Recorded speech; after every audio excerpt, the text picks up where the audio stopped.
Hi, I'm the Wesonator, and this is the Break It Down show.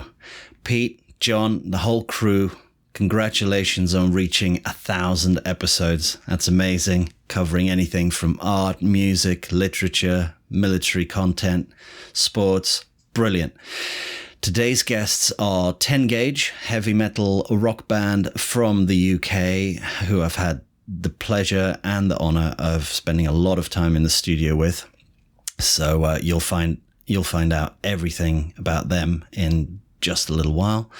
If you want to figure out more about what I do, head on over to wesonator.com, and don't forget to pop over to savethebrave.org and hit the donate button and support a really cool cause.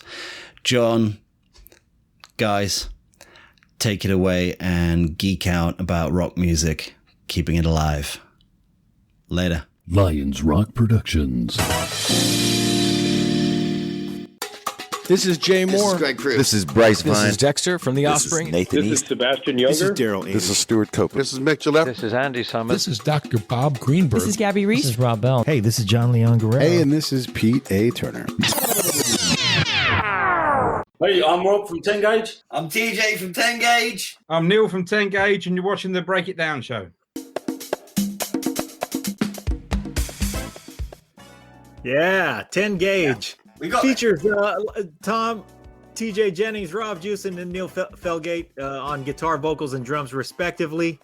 Missing from our show today is Kieran Best, guitar player, and Gareth Deering on bass.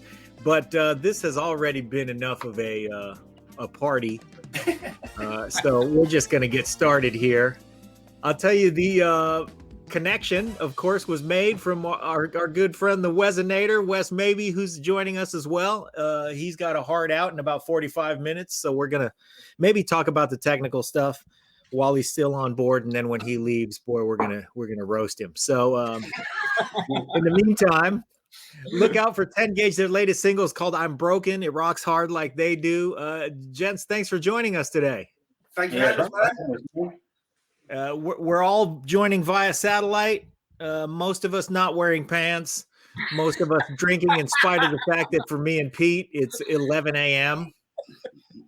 And that's the spirit. It's 5 o'clock somewhere, right? Yeah, that's right. Where that came from. It's 7 o'clock where you guys are, right? Yeah, that's right. Yeah, and that is in and around North London, let's say. Yeah. So, I think we should probably just start by talking about the record. Tell us what you guys are up to, especially now that we're all in quarantine and you're not playing festivals and arenas places. Yeah, I mean, myself, I've been using the time to sort of catch up with family a bit, but music-wise, writing, sort of finishing off some other stuff. Obviously, playing a bit of guitar, trying to get a bit better. I don't know what the other guys have been up to. I know they've been working a lot. Neil's been doing loads of stuff. So, I mean, he's been working with Wes on loads of things. What you guys have been up to. Yeah. Yeah, well, I've still been working. So my job hasn't stopped. I'm not getting furloughed or anything like that. So, yeah, I've still been busy doing that. Missing the music massively, just missing getting together with the guys, getting down the studio, and just live playing. That's what we do. We like to do best, and we're missing getting out there like all the artists out there. It's really hard for us, to be fair, but we try and do what we can at home, make it work. We've been doing bits individually just as a bit of fun. I've been doing a few bits with these guys with Lasso the Moon, which is pretty cool. So yes. Doing what we can. If things go back to normal, we can't wait for things to sort of get back to where we should be. Yeah, totally, man. When Rob is not singing, he actually saves people. From? Are you a bouncer?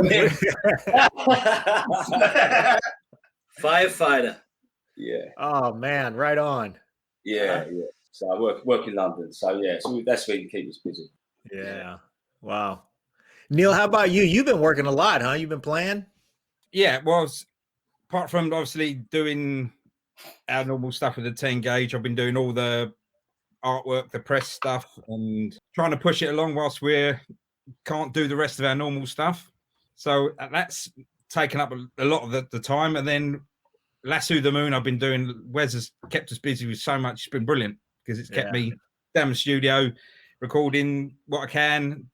They give me some major challenges, as you can tell, and I try to do my best with it. So, so it's just been non-stop for me. Plus my normal job that's been day jobs just keeps going. So, it's been pretty mad, full on. Yeah. What is it? What is it you do during the day? What keeps a drummer busy? Well, basically, I work for the police, so I do their vehicles. So basically, so part of their workshop. So, that's my day job, and then every other job is just drums, music. Yeah, it's an addiction I can't get away from. TJ, you take the lead when it comes to the songwriting. Is that right? Yeah. I pretty much write everything from the guitar parts to lyrics, everything. Yeah.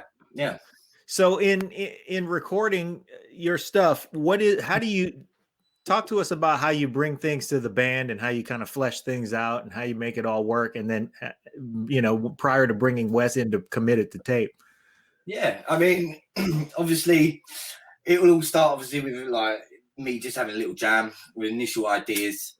Once I've got that, I'm lucky enough that I've got a system at home, Mac system, and that I'll record sort of like the bare bones of the ideas. I then send that across to Neil, who'll sort of get his little piece on it, and then send that across to the rest of the band, and they can sort of get their pieces down. I mean, I'm quite bad at transposing it across to everyone, and Kieran, the other guitarist, is really good at sort of breaking it down and sort of like getting the nitty gritty of the song across to everyone else. Once we've done that, obviously Wes steps in and tells me it's all wrong, a different way. But no, I mean, luckily all the other guys are so fantastic at what they do, and we're all very like-minded in where we want to go with the music, that they all sort of really grab onto it quite quickly. And once we hit the studio, once we've gone through it a few times, 3 or 4 times, the songs are pretty much ready to go and head to the studio, man.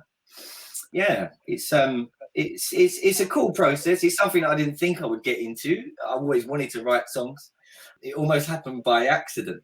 About 10, 11 years ago, I started writing songs and just haven't stopped, really. It's a good way to obviously get emotions out. If you're feeling a certain way, you can put them into a song, which is pretty much why I started writing songs. That's great. Wes, how do you capture these guys? Do you do a live take all at once? Do you talk about that process?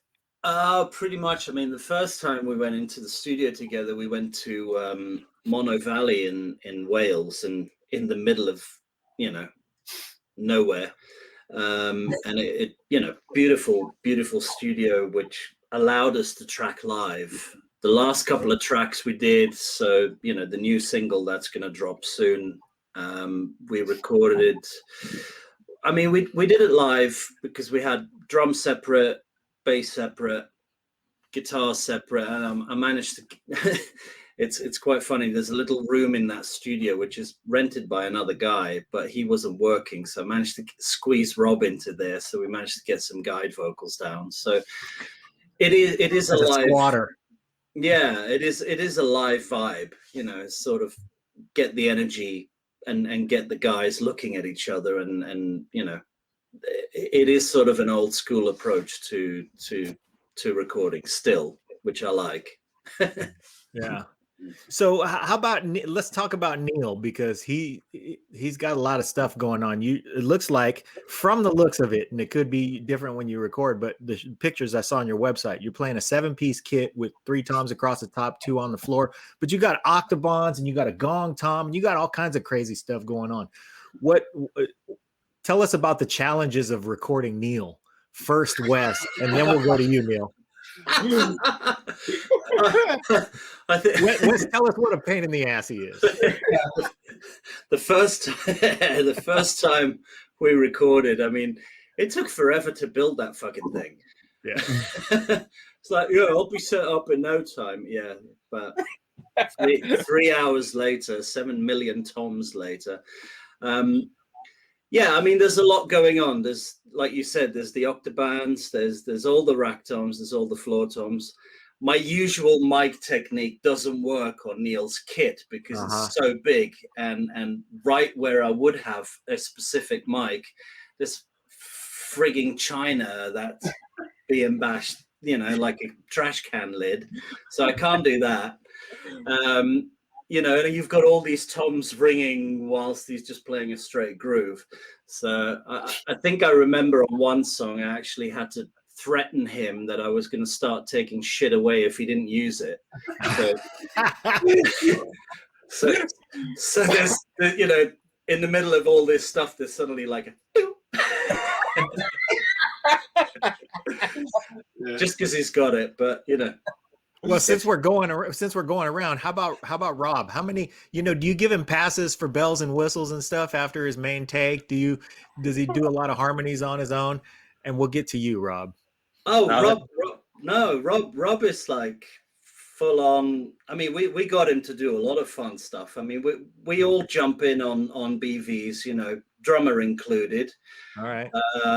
And Rob is actually an amazing piano player. So on track on the EP, he's actually playing the piano. We played Hammond together.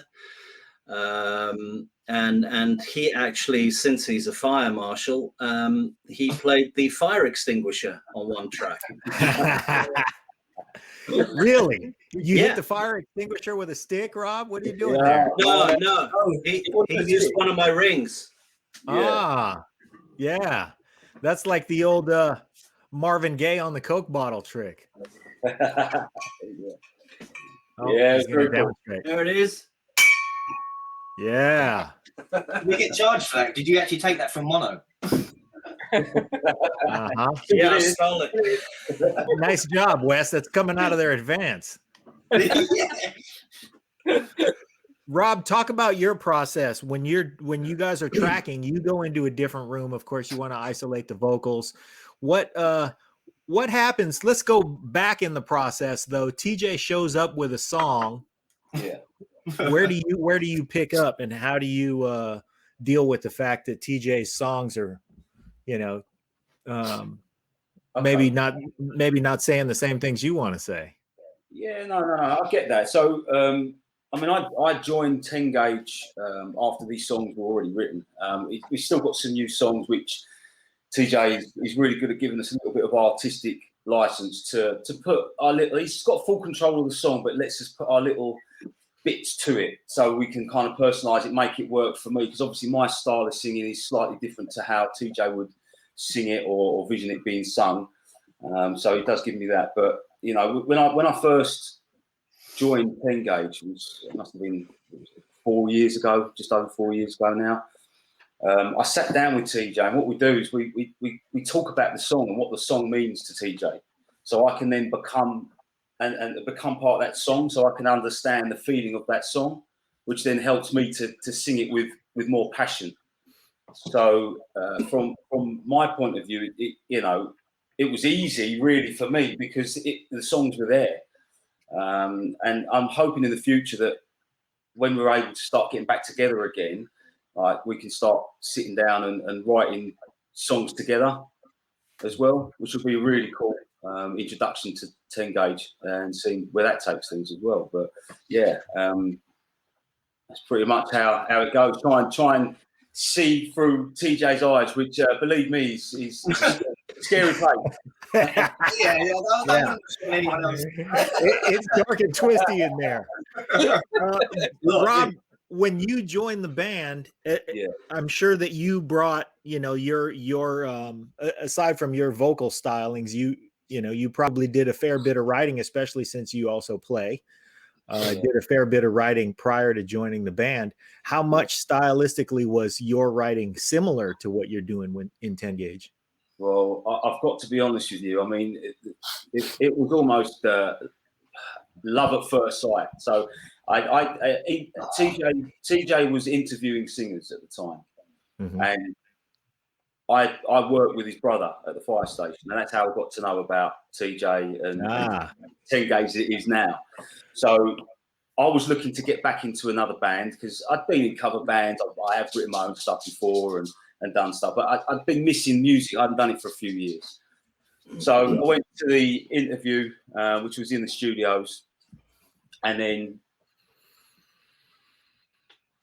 I listened to the songs, and it instantly had a connection with it. It was the style of music I loved, you know, and I like to think that at that time TJ also felt exactly the same, you know, that my style of vocals would suit the music. So it kind of kicked off from the very beginning, and it's just grown from there. And as a vocalist, from being in 10 Gauge, I feel like I've, over the years of being with them, I've improved my style slightly, I've changed my style slightly, and honed in a bit more with my own unique style, because what I did is I carried a lot of styles that I'd taken bits from various artists that I've done covers of, and I've now honed into my own sound, which is pretty much there now. So I'm you know, and it's made me a better person being in 10 Gauge as well. So you know, I've actually loved being in the band. You know, it's put me in my happy place again,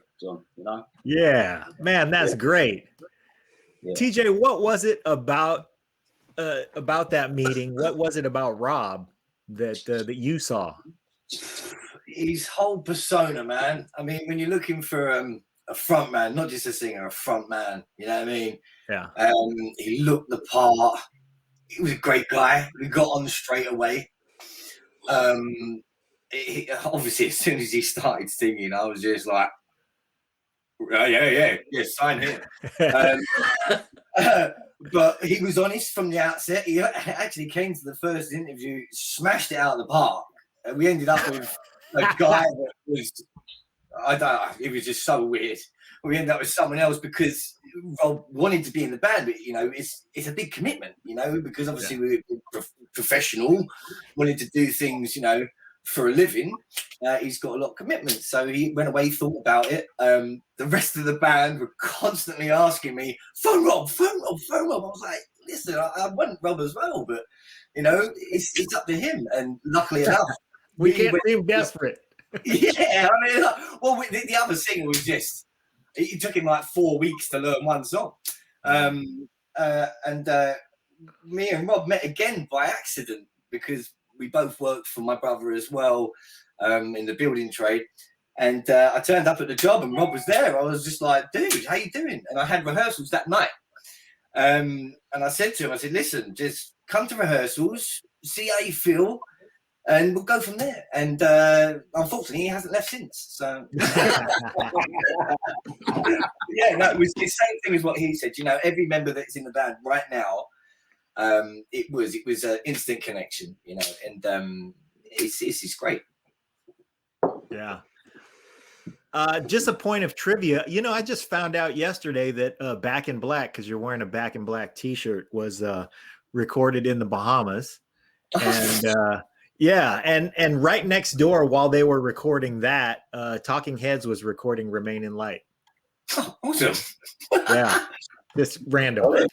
Neil, how about you? How much of what TJ and Rob are saying is bullshit?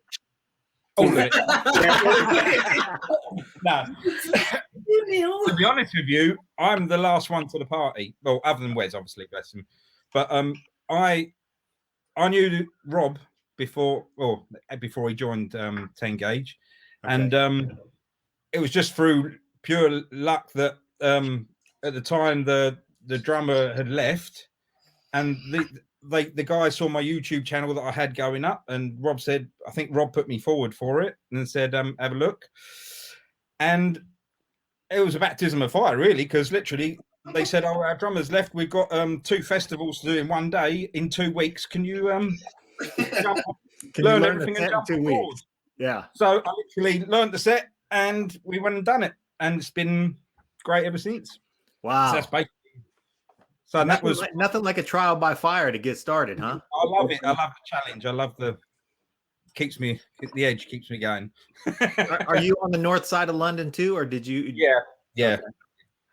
So you all had proximity working for you as well. That did help. Well, some of the other guys are a bit further out, aren't they? So the Gareth and Kieran are a bit further out, but I see. Yeah, but it was amazing. So under that kind of pressure to learn the set, how easy was it to just get in? It's one thing to learn the tunes, but you have to, figure out how to play with the guys, how you're listening to each other, all of that stuff. What was the chemistry like getting started? Well, my chemistry literally, because I had my like studio down at the bottom of my garden. Mm-hmm. The guys came round. I said, look, the easiest way, could we just play together and feel it? And the one thing that was amazing, I don't think the guys gave me that. They played me the songs, but didn't give me the old drummer's drum stuff. They just said, play what you feel. Oh, so they kind of gave me license to put my bit, and for amazing for them just to kind of switch off to what they're used to hearing, and let me do my bit. And that's how. So I've never. There's only one song that's called Big Shot that literally I played how the original drummer did because I love the way he done it. But the rest is literally I've never heard their versions. I was just given it and said go for it. Wow, So, that is cool and bold. So TJ, when you bring a drummer in, and maybe I'm asking selfishly because I'm a drummer and I've been in that spot, is it about artistic license when you give him a track and say, here, play what you feel? Yeah, I mean, again, I'm lucky where it's just saying, I mean, Neil is not only an amazing drummer, he's a lovely guy, and the chemistry was there with him as a person, which helped. Neil's made me a much better musician. I gave him artistic license because he's a great drummer, and I now play off of Neil. I mean, me and Neil got such a connection when we're on stage or in the studio. He's helped me a lot where it comes to understanding, breaking down bits in songs and stuff like that. I didn't want anyone to come in and feel like they couldn't contribute. You know what I mean? We've all been playing our instruments for so long.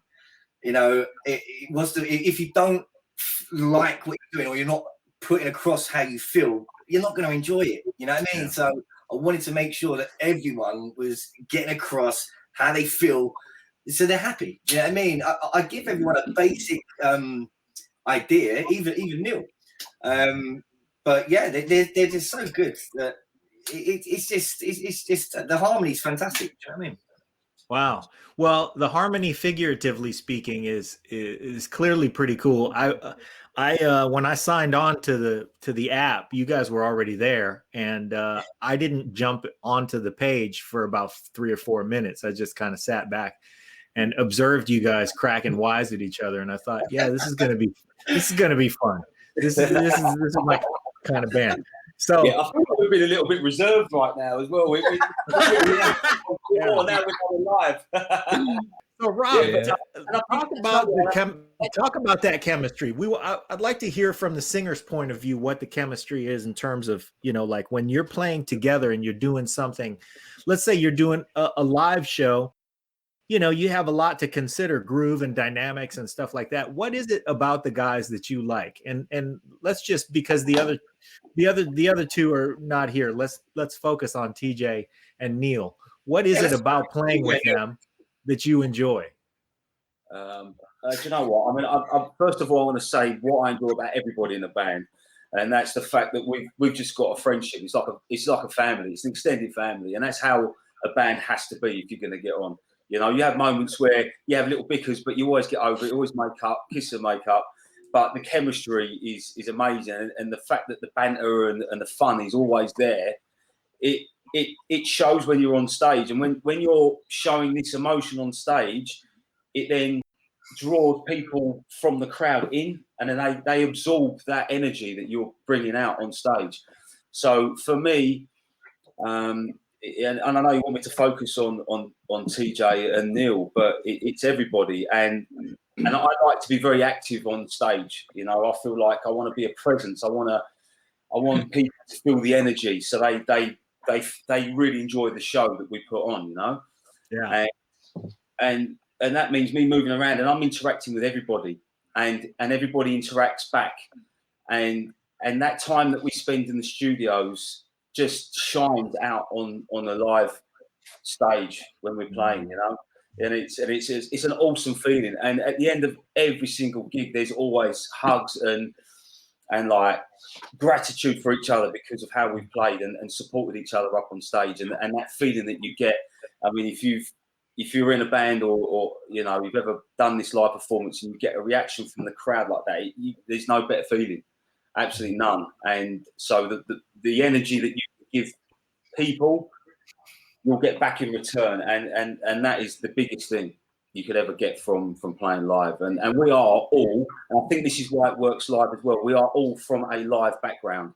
You know, we're not used to sitting in our rooms playing guitar by ourselves. We've always performed live. We've always played live. We've always been in that kind of environment. So when we all came together individually, it was like a match made in heaven.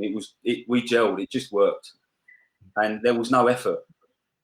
You know, and the hardest thing with being in a band is finding members that have got the same drive, commitment, and the same want. And this is why we've unfortunately we've lost some good people out of the band, but we've gained even better.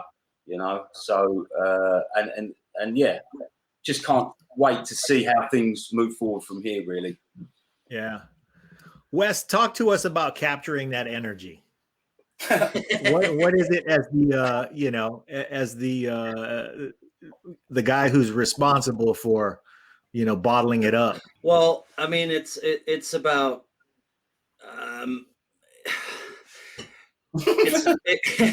it's about setting a framework, but it's also about letting loose.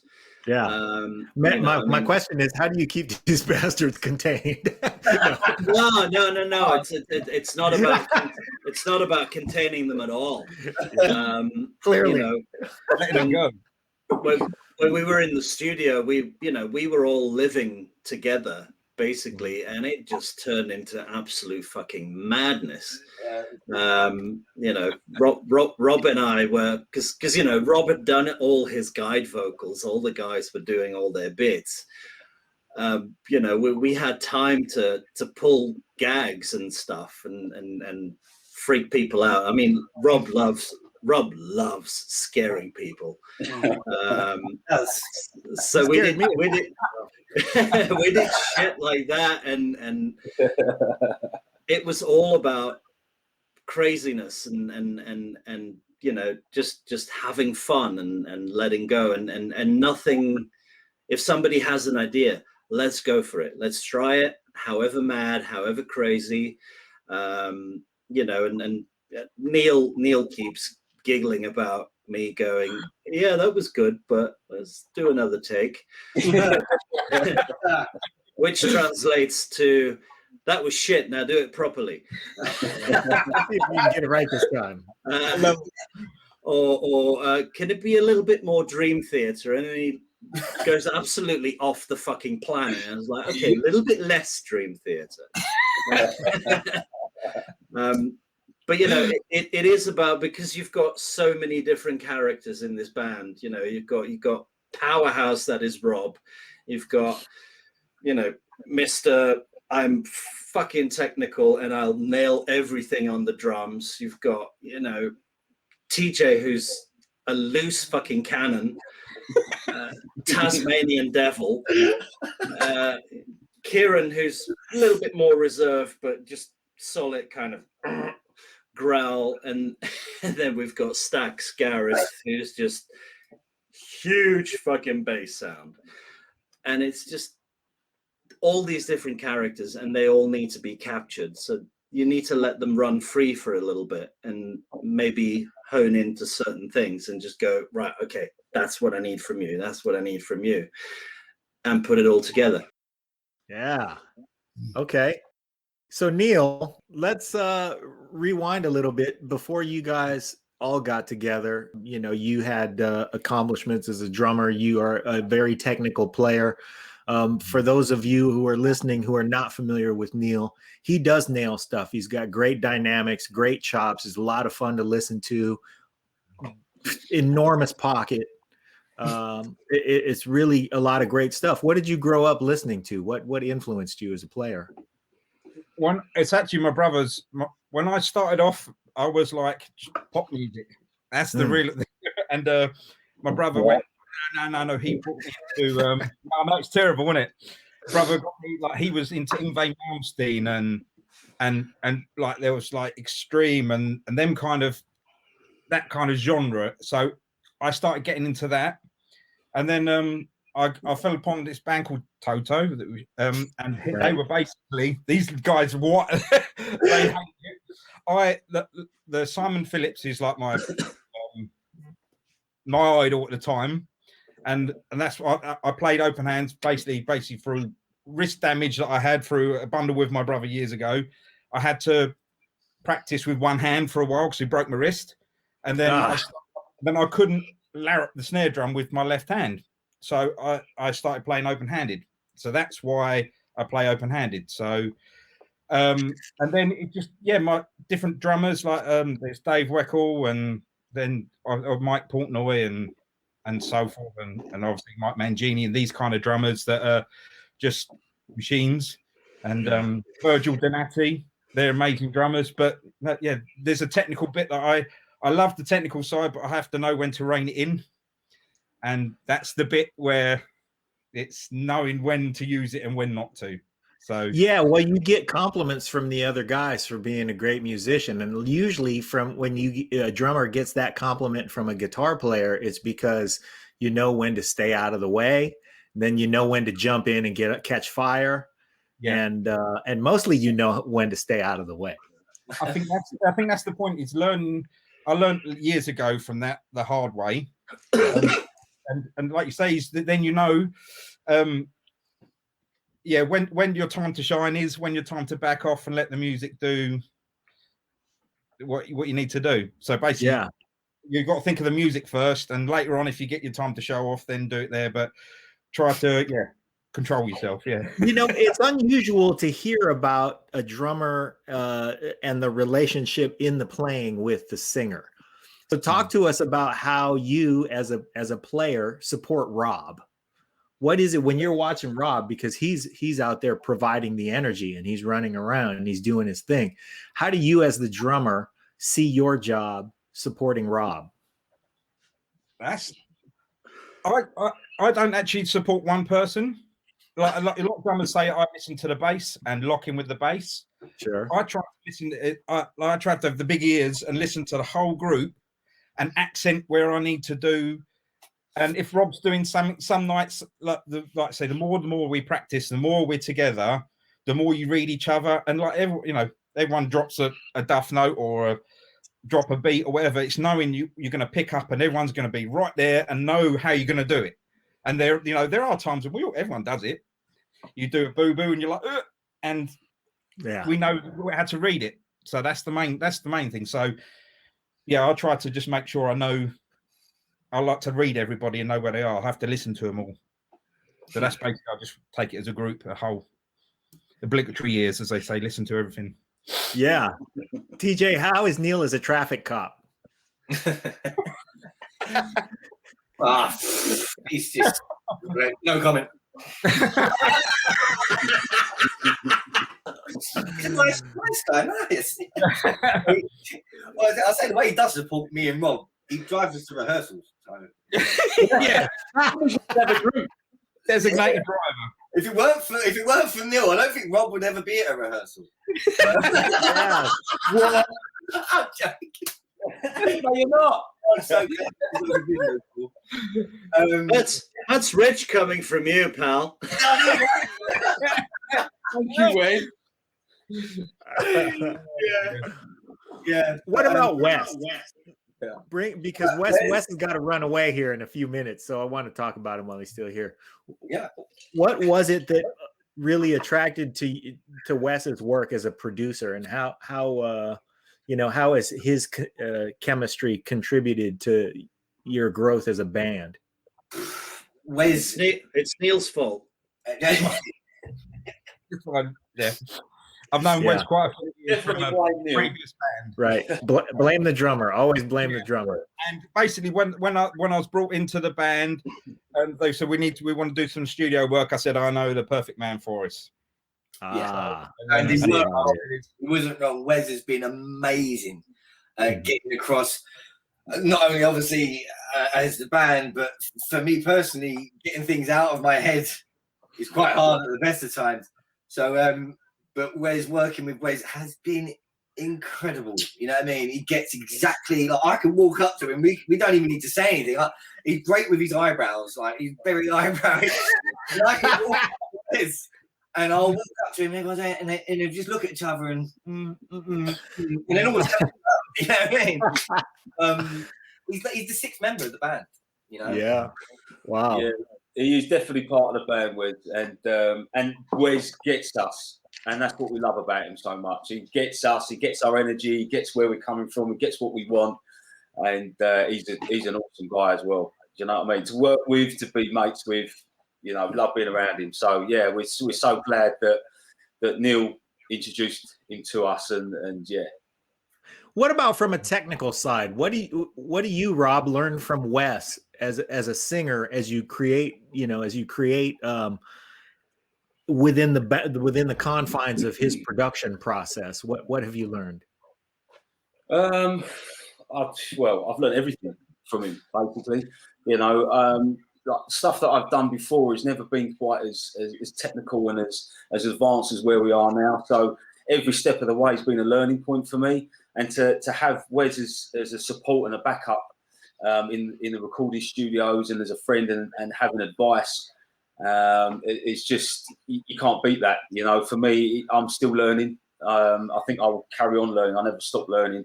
And Wes has just taught me a bit of control.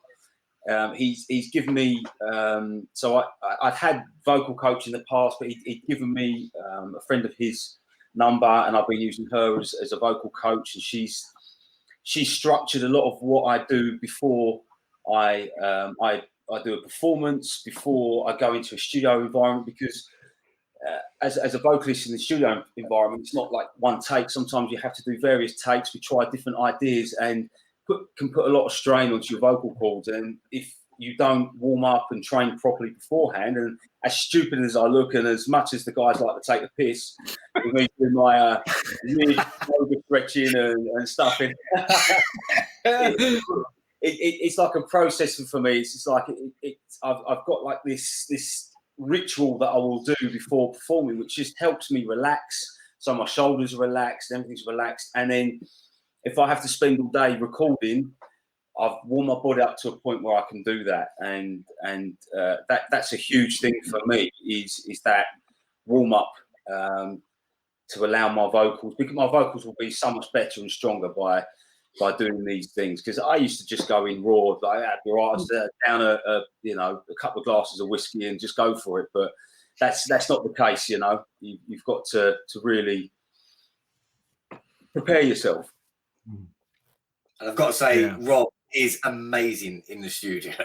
Rob's amazing live. He's just, he's incredible. Yeah. What about him? What about him? Do you really enjoy in the process?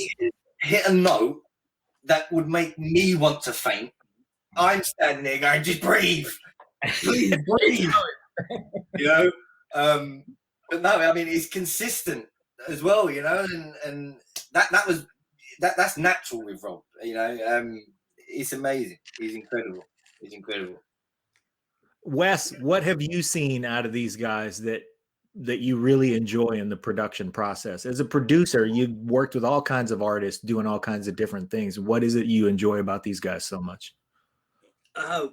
Well, it's just I don't know if the word innocence is right, but there is an innocence about it. It's not trying to be something.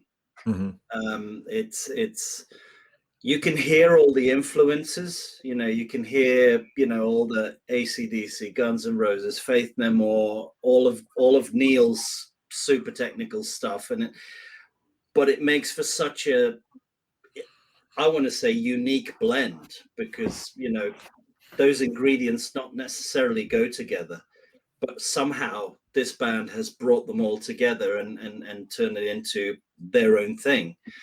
So that's always exciting, you know. And there's that thing where I really hate this about record labels. They go like, oh yeah, we really like this, but could you make this sound more like that? And I always go, fuck off, we've already got one of those. You know, and to me, 10 Gauge has sort of grabbed all those things of all those various parts of rock and metal that I like, and sort of brought them all together. It's like, wow, this is great. So I really find that exciting and enjoyable. Plus, yeah, as a listener, me too. Great, you know. And pants are optional. Oh, pants are totally optional. You don't need pants. Yeah. We got a comment on the screen from Joe Shaman. Hand Your Dealt is awesome. It is awesome. Joe knows his way around rock and roll. He's also my business partner, so I'm shouting him out. What's up, Joe? Hey, Hey, Joe. So when you guys are in the studio, which of course, you know, we want to get you back out playing live, back out playing festivals in front of people. But when you're in the studio and you're in the throes of the creative process, it is different from the live environment, but you still manage to create the energy. What is it in the studio that you do to harness the live energy when you're essentially in a room alone? It's again, Wes, I think, letting us do what we do. I mean, rehearsals, I know it's an old cliche, practice makes perfect, man. We did rehearse a lot together, you know, and just keeping a rawness, you know. Wes has let us do that, and we just go out and just play it, you know. And that sounds stupid. Obviously, there's more pressure on us getting it right. The red light syndrome, as Wes says. But you know, we've all got each other's backs, and we enjoy it. And I think the enjoyment from everyone is what comes across. You know, I think that's where the energy is. Everyone just enjoys it. Everyone enjoys playing with each other. As soon as we finish something, we're outside, we're chatting, we're having a laugh. So I think that's genuinely what it is. It's the enjoyment. Yeah. All well, right. It is about being in the same room together. You know, where everybody can look at each other and vibe of each other. Yeah. You know, you take it back to all the old school records that we like and love. You know, those were guys in the same room looking at each other and just taking cues and vibes of each other. So, you know, if you go, oh, let's do the drums by themselves to a click track and then do the bass, it's like there is no connection. If everybody is together and looking at each other and somebody fucks up and you all corpse laughing and take the piss out of each other, and then the next time, bam, you nail it. It just gets onto tape. You know, that's got nothing to do with me or any producer. It's like we're just putting the guys together. We're creating a vehicle that allows for that interaction to happen. You know, and when you put a bunch of great guys together, magic's going to happen. Oh, well said. That's Wes on his way out. He's got a heart out. I'm going to kick you out of here from there because that was a very strong statement. And I'm going to let you walk off the stage after dropping the mic. So, thanks for joining us, Wes. Thanks for putting us together. Thanks for making a great record with these guys. And we'll see you very soon. Have fun, and I'll put my pants back on. All right. Not necessary, but go ahead. Catch you later, guys. Yeah. You know, Neil, it's not lost on me that you said you had a moment when you discovered Toto, and it's not often that you hear a drummer say, I discovered Toto, and they have this drummer named Simon Phillips. That's like saying, I just heard this band called Van Halen and this bass player Wolfgang. What it is, it's just when I was a kid, basically, I literally remember Jeff Porcaro thinking this is amazing, and then when he died, you think, who's gonna step in? And at first you're like, I don't like this, but he's You know what I mean? You do. You don't like the change. Yeah. It's always difficult. Like any new member comes to a band, you like how they are. But Simon Phillips took it to it's just amazing. And he's a very musical, technical in a lot of ways as well. He's just an amazing drummer. So that kind of was where my main influence comes from. And then, as believe it or not, like I said, the Dream Theater side of things and that kind of thing is another thing, was because of these guys were coming to. And even though I was not in that area as such, I started to get onto it, and literally, I mean, like I said, I love the jazz, I love the Dave Weckl, and then I've got Greg Bissonette from Age. So there's such a wide variety of, it's. I just try to suck it all in and try to emulate everything I can and make my own style out of it. So yeah. Well, you know what? I'm going to extend an invitation to you, Neil, because we should just do a show where we could just get nerd out about the drums. Yeah, so definitely. We'll do that. We'll do that another time. While we have the other guys, Rob, let me ask you a question about lyrics, because we're going to, I think, when we get into the studio time and time again, you'll be more involved in telling your story. What are you all about lyrically? What are you writing about? Are you actively writing all the time, or are you taking a break to dedicate yourself to the performance of 10 gauge songs right now? Yeah, well, to be fair, I mean, I am a very busy man, so a lot of my focus was literally just honing in on 10 gauge and making sure that I can bring the best I can to each song. I am in the process of building my own studio in the back garden. So once that's finished, which will be in the springtime, I'm actively going to be starting to start writing songs again, and kind of get involved with that, and hopefully sort of meet TJ and the other guys can all come together and we can start working on some stuff together, which would be awesome. It'll be great to maybe put my story across. Like TJ's he writes from the heart, and I think that's where the passion also comes from. Understanding his songs and actually seeing where his heart is and where his thoughts are and what he's trying to get out in his music and stuff is inspirational. So I want to be able to try and incorporate some of that into some of my new music that I write. I've got some ideas. I've got some little things that I'm going to be toying with. I've started to write some lyrics, and some of this stuff is not based upon my own experiences at the minute, although I will be diving into that at some point. It's more that I try and put myself, which is what's helped with singing TJ songs, is I try and put myself into other people's situations and see things through their eyes. So that's kind of where I'm going to be coming from, hopefully in the near future when I'm writing some new songs. And then maybe I'll put some little personal touches into it. Maybe I'll write a song or two, whether or not it would be a 10 gauge song or it will be a personal thing.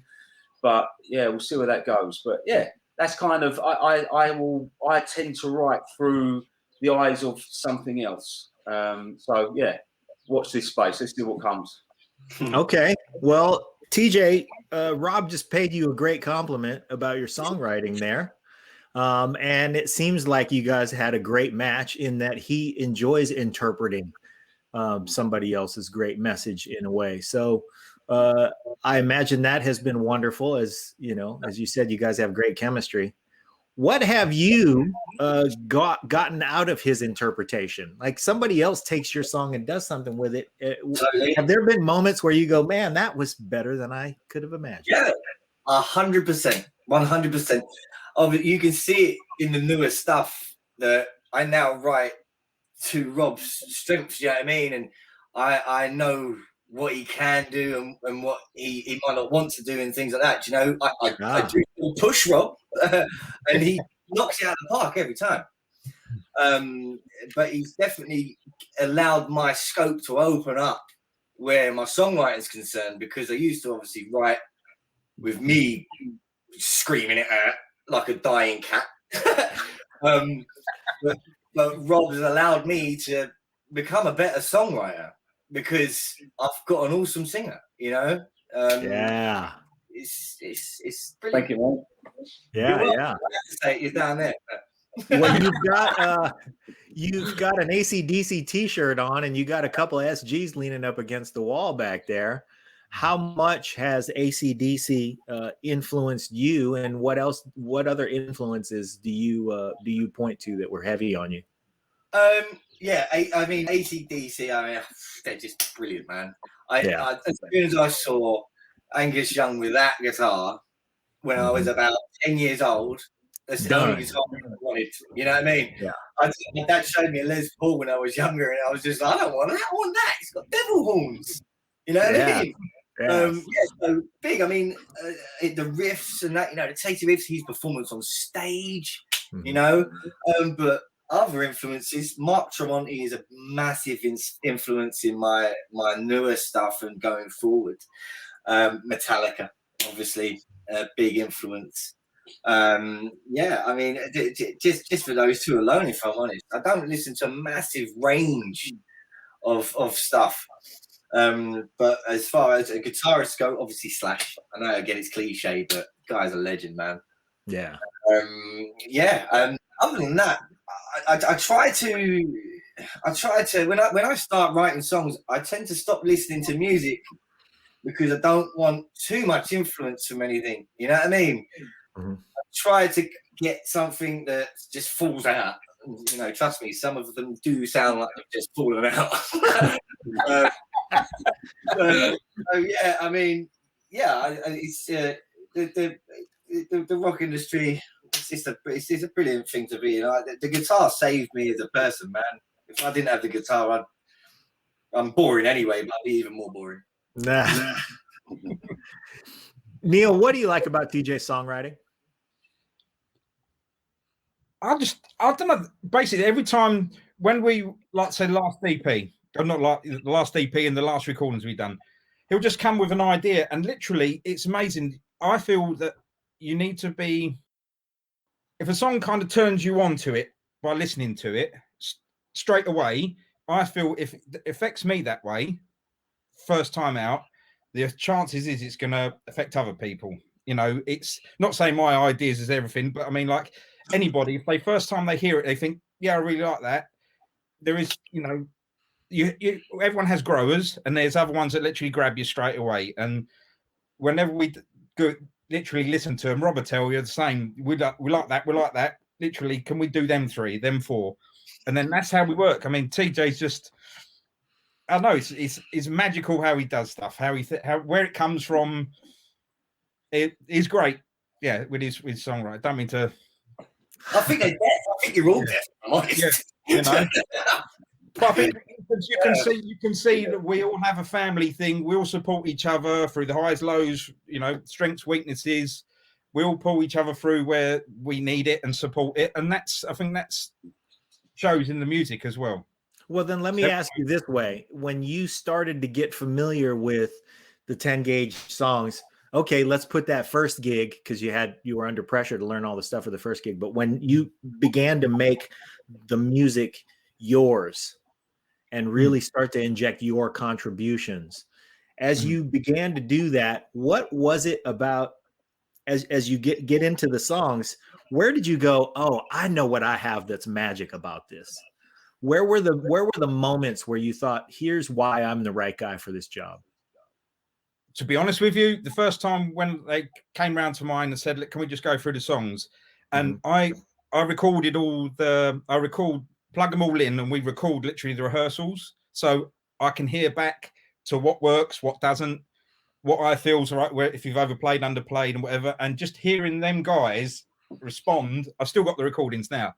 Hearing when they said, that's what we want, this is great. And you get the buzz, because you're like, wow, that you're feeding off each other. There's a song that we done called Your Own Flood, and there's right at the beginning, the guitar starts and the drum fill comes in, and I've done some cocky drum fill, and Rob went woohoo! He literally loved it. So much so that in the track we had to do that in the track just because it. And that's basically, that wasn't the original recording, but that came from the first time I ever started that song. And the fact that I fed from the way they were playing, and yeah, it's just a two-way thing. So if it feels right for us, we're hoping it's going to feel good for everybody else. Yeah. I was going to say that when Neil, read that response from everybody when he played that fill, it was kind of the same response that he had when you showed us, Rob, that you weren't wearing any pants. So tell us what happens next for you guys. I know that there's, we're all waiting for live music to come back. And as soon as that does, then plans change. But for right now, what's on the slate for you guys? It's more recordings, man. I've dusted off some other songs. I've finished off another 5 tracks in the past couple of weeks. Moving forward, so yeah, I mean, while we're like this, we've got the 3 tracks that are being released. We've got I'm Broken, which is out, I think, on the 20th of February, if I'm right, Neil, right? Yeah. And then after that, obviously, we've got the other 2 tracks, Judgment Day and Demons. Demons is a gnarly song. I can't wait for you guys to hear that. But yeah, we're going to just sort of capitalize on this downtime, like as far as gigging goes, and get in there and do some more recordings, because it's a fine balance, really. While we were gigging, you want to gig, and you sort of find it hard to find the time or the balance between gigging and recording, or you know what I mean. But now we've got the time to record. So Wes has got a studio that he's doing up in Belgium. So I'll try and head out there as soon as lockdown's over. Yeah. And get some more tracks down, man. The great thing with these guys, we can record so many tracks, you know what I mean, because they're just so professional. Like I said, it's easy. I think we recorded 6 tracks at Mono in a week, you know what I mean, like, and they came out brilliantly. So recording, really, mate, and pushing it forward, and just trying to keep the word out there, dude. Wow. Hey, Rob, how would you feel about recording a live album? What are your thoughts about that? Yeah, man, I'll be up for that. Definitely be up for that. I think this is, we come from a live background. We, like I said before, we weren't the type, although we spent a lot of time around, we tried to spend as much time with others and playing live. So I think, that will just show people what we're about, show people the energy that we've got. And that would work for me. I'd love to do that. We've done live stuff, myself and TJ. We've done sort of live performances for acoustic. So we've shown another side of just the rock side of it. We can do the acoustic side and some of our own songs with a cover song to give people an idea what we're about. So yeah, I'm up for that. That'd be great. I'd You love it. streamed some live ones as well. We streamed some live streams. So yeah. Okay. I applaud. I mean, as you guys are a live act, you fear no situation. So I appreciate that. Who comes up with concepts for videos? Yeah, we all put a lot of effort into it, don't we? We've all got kind of an idea. As long as we know what the song's about, we try and drive the song towards what it's about and try and give the right picture of what we're trying to tell, the story that we're trying to tell, the story that TJ's got and he's given to the world. So that's kind of where we're at with it. So it's fairly easy to come up with a video, to be honest with you, because of that. We all play around with creative ideas. We all bounce about ideas, and the whole thing of being a family and a group is that everything goes through everybody. We let everyone have their own input, and then we collate the best we can out of what we've got together to create what we hope is going to be what you guys are going to enjoy. Yeah. Okay. As we close this thing out, I want to ask each one of you, and I want you to answer, each individually. Who is the 10 gauge fan? If you have to make the quintessential, and I know they run the gamut because you guys have a variety of experience. You play a lot of different, you encompass a lot of different styles in how hard you rock. But who is the 10 gauge fan? TJ, let's start with you. I What a great question, John. Come on. You answer it first, TJ. The 10 gauge fan is someone that just likes rock. You know what I mean? It's not a metalhead. It's not an indie.